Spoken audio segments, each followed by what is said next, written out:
अस्सलाम वालेकुम students, Karachi board YouTube channel की जानिब से फर्स्ट ईयर फिज़िक्स। आज हम स्टार्ट करेंगे चैप्टर नंबर 6। चैप्टर नंबर 6 का जो नाम है ग्रेविटेशन। तो इसके अंदर सबसे पहला जो टॉपिक है उसका नाम है न्यूटन्स लॉ ऑफ ग्रेविटेशन। तो इसके बारे में स्टेटमेंट देखते हैं क्या लिखी हुई है।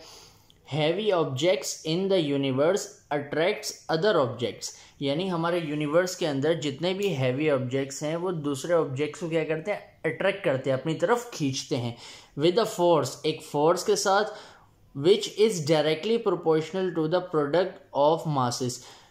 वो फोर्स जो है वो डायरेक्टली प्रोपोर्शनल होती है प्रोडक्ट ऑफ मासेस के, and inversely proportional to the square of distance between their centres, और उनके जो है इन्वर्सली प्रोपोर्शनल होती है किसके, स्क्वायर ऑफ डिस्टेंस, उन दो चीज़ों के दरमियान होता है। अब इसको ज़रा डायग्राम के थ्रू समझते हैं।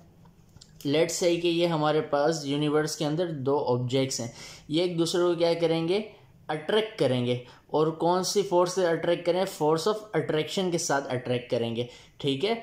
अब उसको लिखने का तरीका क्या है, ये जो स्टेटमेंट हमने पढ़ी थी उसको लिखने का तरीका ये है कि भाई जो फोर्स ऑफ अट्रैक्शन है वो डायरेक्टली प्रोपोर्शनल है प्रोडक्ट ऑफ मासेस, यानी m1 m2 को आप साथ लिखेंगे मल्टीप्लिकेशन की फॉर्म में, और इसको इक्वेशन 1 का नाम देंगे, और इन्वर्सली प्रोपोर्शनल है इनका जो दरमियान फासला है ना उसके स्क्वायर के।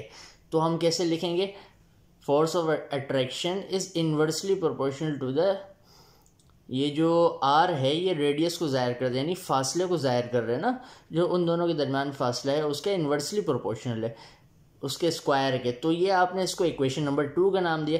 कंपेयर करने का तरीका क्या था, कंपेयर करने का तरीका ये था कि दोनों साइडों पे जो चीज़ सेम है उसको एक दफ़ा लिखते हैं। तो इसको कंपेयर करके देख लेते हैं, भाई एफ सेम था तो एफ को एक दफ़ा लिख लिया, प्रोपोर्शनैलिटी का साइन भी क्या था, सेम था, तो उसको भी एक दफ़ा लिखा। अब m1 m2 सेम नहीं है तो उसको अलग से लिखा 1/r², ये भी सेम नहीं था तो उसको अलग से लिख लिया, m1 m2 1 jar m1 m2 r²। तो एक रूल आपको मैंने बताया था, जब भी प्रोपोर्शनैलिटी के निशान को हम हटाते हैं ना तो क्या करते हैं, इक्वल और कांस्टेंट लगाते हैं। तो m1 m2 r², वैसे ही है। अब यहाँ पे जो कांस्टेंट की जगह कौन सी वैल्यू आएगी, तो याद रखिएगा कांस्टेंट की जगह यहाँ पे आएगी कैपिटल G। अब फॉर्मूला बन गया फोर्स ऑफ अट्रैक्शन का, F = G m1 m2 r²। अब यहाँ पे जो G है वो क्या है, भाई G जो है ना वो यूनिवर्सल ग्रेविटेशन कांस्टेंट है। क्या पढ़ते हैं, यूनिवर्सल ग्रेविटेशनल कांस्टेंट। अब G की वैल्यू आप देखें, ये हर जगह जो, चाहे आप मैट्रिक में पढ़ रहे हो, 9 में पढ़ रहे हो, फर्स्ट ईयर में पढ़ रहे हो, कहीं भी पढ़ें, तो G की वैल्यू क्या होती है भाई 6.67 एक्सपोनेंट -11। तो ये वैल्यू कांस्टेंट है, तो ये आपको याद रखनी है। MCQs में पूछ लेता है भाई इसकी वैल्यू बताओ, तो आप ये वैल्यू अगर आपको याद होगी तो ईजिली बता दोगे।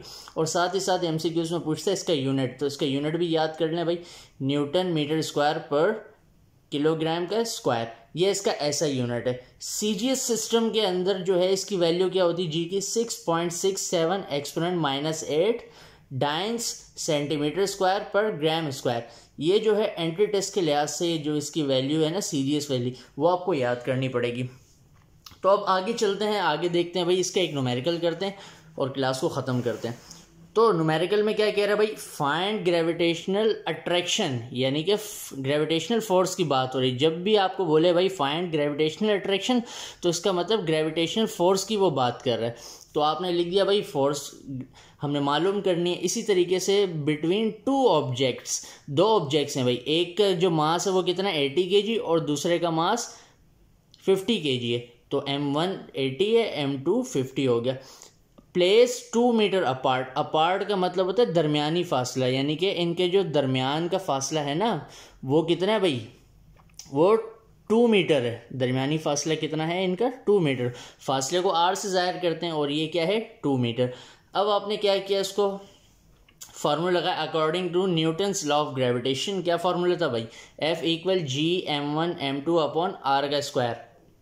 G की वैल्यू क्या थी 6.67 एक्सपोनेंट -11, m1 80 है, m2 50 है, और r जो है 2 है, लेकिन इसके ऊपर स्क्वायर है। इन सब वैल्यूज़ को जब आप कैलकुलेटर से कैलकुलेट करेंगे तो आपके पास आंसर आ जाएगा 6.67 एक्सपोनेंट -8 न्यूटन।